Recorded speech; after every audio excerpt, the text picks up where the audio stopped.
Le film commence avec un assassin renommé Viktor Radek qui rencontre secrètement une journaliste allemande, Greta Becker, pour discuter de documents classifiés de la CIA qu'il a trouvés. Radek montre les documents et les photos à Greta, qui est ravie à l'idée de découvrir un scandale de la CIA. Il lui suggère de prendre des photos avec son téléphone. Alors qu'elle s'exécute, Radek sort soudainement son arme. Greta est troublée par sa trahison, mais Radek lui tire dessus mortellement. La nouvelle de l'assassinat de journalistes par la CIA pour dissimuler un complot se répand et déclenche de nombreuses protestations en Grèce, d'autant plus qu'il s'agit du troisième meurtre de ce type en l'espace d'un mois. Le ministre grec des Affaires étrangères, Kostas, commente la situation et demande qu'il soit mis fin aux actions incontrôlées de la CIA en Europe. Pendant ce temps, à Langley, l'agent de la CIA Kate Bannon s'occupe de ces meurtres. Avec un collègue, elle examine les images de vidéosurveillance près de l'hôtel où Greta a été retrouvée, mais ne remarque rien d'anormal. Kate décide alors d'examiner elle-même les images. Ce soir-là, Kate, qui travaille seule, examine à nouveau la vidéo. Elle identifie Radek et en informe immédiatement son patron, le directeur de la CIA O'Malley, qui est stupéfait de voir Radek, que l'on croyait mort depuis plus de 18 mois. O'Malley, s'assurant que Kate n'en a parlé à personne d'autre, révèle que Radek était un agent secret de la CIA infiltré dans les mafias grecques et russes. Le responsable de Radek était le célèbre agent de la CIA Steve Vai, aujourd'hui à la retraite et travaillant comme maçon. Sur son chantier, Vai monte sur le toit pour réparer un vieux mur. Après le travail, alors qu'il déjeune, il rencontre O'Malley et Kate. Vai n'est pas content de les voir. Kate le met au courant du chantage de la CIA et des meurtres liés à Radek. Vai est sceptique, sachant que Radek est dangereux mais pas un meurtrier, et qu'il l'a vu mourir. O'Malley informe Vai d'un travail effectué par Radek, qui consistait à éliminer un contrebandier russe, avec l'approbation de la CIA. Les preuves trouvées sur la scène de crime de Greta, y compris une photo, confirment l'implication de Radek. O'Malley exprime son inquiétude face à cette situation et demande à Vai et Kate de se rendre en Grèce pour confronter Radek. Kate et Vai sont tous deux opposés à l'idée d'inclure Kate dans l'opération, mais O'Malley insiste, soulignant qu'ils sont les seuls à connaître l'identité de Radek. Il insiste sur le fait que l'opération ne sera pas officielle et qu'elle nécessitera des échanges entre les autorités grecques et Interpol. O'Malley met en garde Vai contre l'acceptation de la mission, suggérant que Radek pourrait le prendre pour cible. Vai refuse et conseille à O'Malley de s'occuper de ses propres problèmes. Retournant à son travail de construction, Vai se souvient de ses relations étroites avec la famille de Radek. Soudain, Vai est touché par une balle et se met à l'abri alors que d'autres coups de feu suivent. Il pense rapidement sa blessure et descend sur un autre toit. Deux assaillants le recherchent, mais Vai tend une embuscade à l'un d'eux et le bête. L'assaillant poignarde à nouveau Vai, mais ce dernier le maîtrise à l'aide de son maître ruban. Lorsqu'un autre homme armé s'approche, Vai le poignarde à plusieurs reprises. Vai prévient Kate de ne pas se mettre en travers de son chemin, car il a l'intention de poursuivre Radek seul, mais elle rejette sa remarque. Bien qu'il s'agisse de sa première mission sur le terrain, elle est impatiente de passer en revue tous les détails, mais Vai l'ignore, met des écouteurs et s'endort. Alors qu'elle vérifie les détails de la mission sur son ordinateur portable, Kate découvre les photos de la femme de Radek, qui était enceinte, et de leur fille, toutes deux atrocement assassinées. Arrivé en Grèce, il récupère une voiture dans une installation secrète de la CIA. Vai change inopinément l'itinéraire prévu et les emmène dans un entrepôt où il retrouve Patricio, un ancien camarade de son service militaire. Kate est contrariée par ce changement soudain de plan, mais Vai lui rappelle qu'elle fait partie de sa mission. Patricio les aide en créant de nouvelles identités, Kate se faisant passer pour la femme de Vai, et leur fournit des armes. Ils changent de vêtements et reçoivent une Mercedes-Benz CLS AMG à conduire. Le lendemain, ils arrivent en Grèce et s'installent dans une chambre d'hôtel luxueuse. Vai suggère à Kate de se rafraîchir en prenant une douche, mais lorsqu'elle revient, Vai est introuvable. Vai se rend dans une église pour y allumer des bougies et y place discrètement un dispositif d'écoute. Il se faufile ensuite dans une soirée mondaine de haut niveau et rencontre son ancienne collègue de la CIA, Tidelson. Elle l'avertit d'abord que l'agence est toujours à sa recherche, mais change de ton lorsqu'elle apprend que c'est O'Malley qui l'a envoyé. Vai l'informe du retour inattendu de Radek, des informations sensibles qu'il détient et de son intention de le capturer. Elle s'enquiert d'une connaissance commune de Radek et d'elle, et apprend que l'homme est désormais propriétaire d'un club. Vai se rend immédiatement sur place pour confronter le propriétaire, Denis Stefano, et l'interroge immédiatement sur les allées et venues de Radek. Denis nie l'existence de Radek, mais Vai soupçonne que c'est bien lui qui contrôle le club. Denis persiste à dire que Radek a disparu et montre ses gardes préparés, invitant Vai à s'asseoir et à boire. Vai, cependant, réagit promptement, attaquant un garde avec son verre, puis s'engageant dans un combat féroce contre les autres, les vainquant sans effort et provoquant une émeute de coups de feu. Au milieu du chaos, Kate arrive en voiture et le sauve. La femme reproche à Vai de l'avoir abandonné. Vai révèle qu'il a découvert le dispositif de repérage de Kate et que, dans la confusion, il l'a mis sur Denis pour suivre les mouvements de Radek. Kate insiste pour obtenir de Vai une explication complète sur son passé avec Radek. Vai s'ouvre enfin, racontant qu'après la dernière mission de Radek, sa famille a été brutalement assassinée, ce qui l'a poussé à accuser la CIA et à se venger. Vai a été chargé d'éliminer Radek et pensait avoir réussi, jusqu'à ce que Radek réapparaisse récemment. La CIA reçoit une vidéo de Radek exigeant $100 millions, faute de quoi il divulguera des informations sensibles de la CIA. Vi et Kate localisent la maison de Denis et s'y introduisent après son départ, à la recherche d'indices sur Radek. Alors que Kate fouille dans l'ordinateur portable et les documents de Radek, Vi découvre une section mal construite dans un pilier, révélant un endroit caché. À l'intérieur, il trouve le téléphone portable de Greta et des indices sur la prochaine victime de Radek. Soudain, ils entendent quelqu'un entrer et se cachent rapidement. Un garde, alerté par un éternuement, sort son arme, mais Vi lui tend une embuscade. Le garde se révèle être un adversaire redoutable, maîtrisant d'abord Vi, puis s'engageant dans un combat brutal avec Vi et Kate. Désespéré, Vi saisit une truelle et poignarde mortellement le garde dans le cou. Plus tard, Kate, visiblement bouleversée par son hésitation pendant le combat, est réconfortée par Vi, qui lui dit d'apprécier ses émotions humaines parce qu'elles risquent de s'estomper bientôt. Vi reçoit un message de Patricio concernant l'emplacement de la prochaine cible de Radek.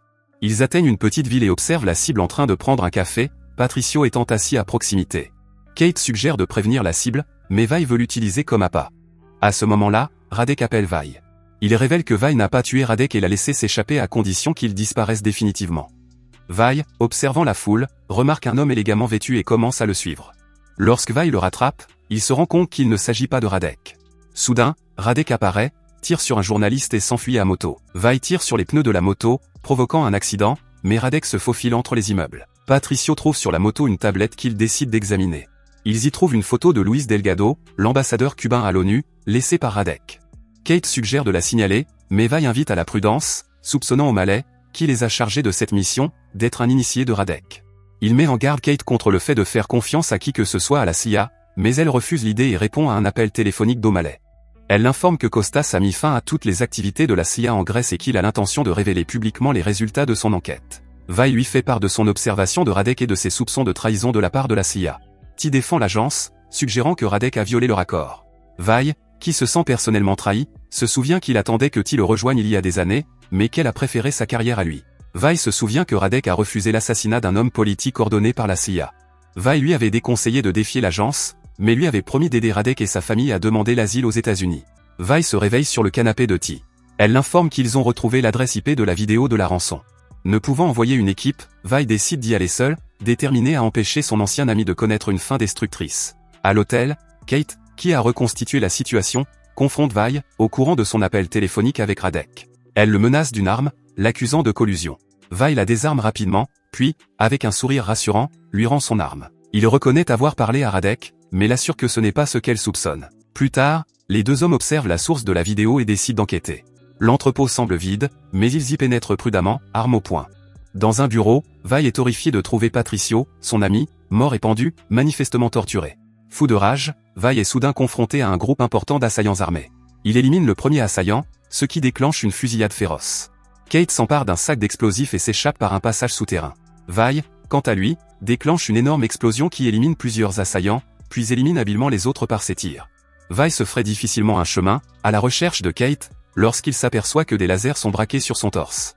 Denis, le chef des assaillants, le confronte et lui propose de choisir entre la reddition et la mort. Vi résiste d'abord, mais se rend lorsque Denis lui révèle qu'ils ont capturé Kate. Kate proteste en pleurant qu'elle a quitté Vi, mais celui-ci la convainc que c'est pour le mieux. Alors que Vi semble se rendre, il lance soudain des explosifs sur Denis, provoquant une énorme explosion qui tue les assaillants.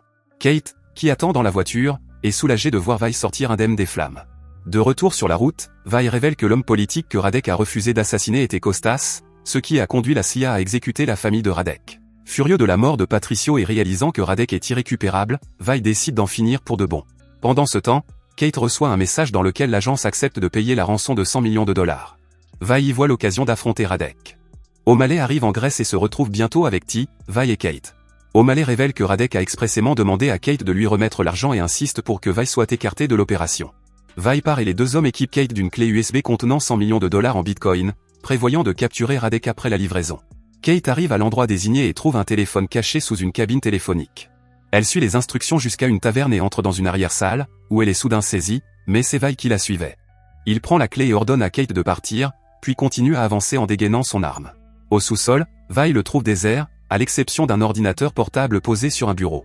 Il branche la clé USB et Radek apparaît en appel vidéo, exprimant sa méfiance à l'égard de la CIA. Vi le confronte à la mort de Patricio et promet de traquer Radek, quelle que soit sa cachette. Radek révèle que sa cible ultime est Costas, indifférent à la possibilité de déclencher une guerre parce qu'il sent qu'il ne peut pas supporter sa douleur tout seul. Soudain, la porte du sous-sol se referme, emprisonnant Vi à l'intérieur. Il découvre une bombe sous son bureau, mais s'empresse de la pousser contre un mur et de se mettre à l'abri, évitant de justesse que la bombe ne fasse un trou dans le mur. Secoué mais vivant, Vi sort et évite de justesse d'être écrasé par Radek au volant d'une camionnette. Kate arrive dans la voiture et Vi prend le siège du conducteur, entamant une course-poursuite à grande vitesse dans les rues étroites de la ville. Kate tente de tirer sur les pneus de la camionnette, mais rate sa cible. Ils perdent presque de vue Radek, mais Vi prend un raccourci et s'écrase contre un mur et la camionnette de Radek, qui se renverse. Ailleurs, Costas prononce un discours lors d'un événement politique. Vi cherche Radek dans les environs et l'aperçoit déguisé en caméraman sur une tour. Armé d'une masse, Vi se précipite sur la tour tandis que Radek vise. Il réussit à faire s'écrouler la tour, ce qui fait manquer Radek et le fait tomber au sol. Avant que Radek ne puisse récupérer son arme, Vi lui écrase la main. Tenant Radek en joue, Vi exprime ses regrets de ne pas avoir protégé la famille de Radek et lui tire dessus alors qu'il enfile sa veste. Il s'avère que Radek cherchait une photo de lui avec Vi et sa famille. Soudain, la police tire sur Vi, qui s'effondre. Lorsqu'il se réveille à l'hôpital, il voit Kate à ses côtés. Elle l'informe qu'ils ont récupéré l'ordinateur portable de Radek, mais que l'argent de la rançon a disparu. O'Malley est également présent, révélant leur indifférence à l'égard des 100 millions de dollars manquants. Les secrets de la CIA restent cachés et Costas exprime sa gratitude à la CIA pour l'avoir sauvé. O'Malley pense que cet événement a résolu tous les problèmes et s'en va. Kate soupçonne O'Malley d'avoir l'argent de la rançon, mais Vi lui assure qu'O'Malley en subira les conséquences. Quelques nuits plus tard, T se prépare à quitter la ville lorsque Vi apparaît à l'improviste dans son appartement, la surprenant. Elle lui prépare nerveusement un verre et lui propose de se joindre à elle, mais Vi sent que quelque chose ne va pas. Il entend des camionnettes arriver à l'extérieur et T pointe soudain une arme sur lui. La femme avoue que Radek l'a forcée à devenir son informatrice. Partant avec ses valises, T passe devant une équipe chargée d'éliminer Vi. À l'intérieur, Vi met rapidement un paquet blanc dans le four et s'échappe par une fenêtre. L'un des hommes vérifie le four, ce qui provoque une énorme explosion.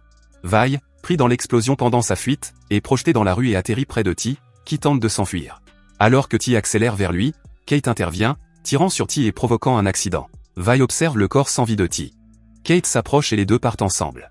Au siège de la CIA, O'Malley est surpris d'apprendre que Kate le soupçonne de corruption. Il lui dit de faire ses valises, lui faisant croire qu'elle est renvoyée, mais lui propose au contraire une promotion pour s'occuper de ses dossiers. Kate refuse la promotion et choisit de partir. La scène passe ensuite à Vi, qui retourne à son travail de maçon, apparemment en paix avec son retour à une vie plus simple. Merci d'avoir regardé. Si vous avez aimé la vidéo et que vous souhaitez aider la chaîne à grandir, laissez un like, un commentaire et abonnez-vous.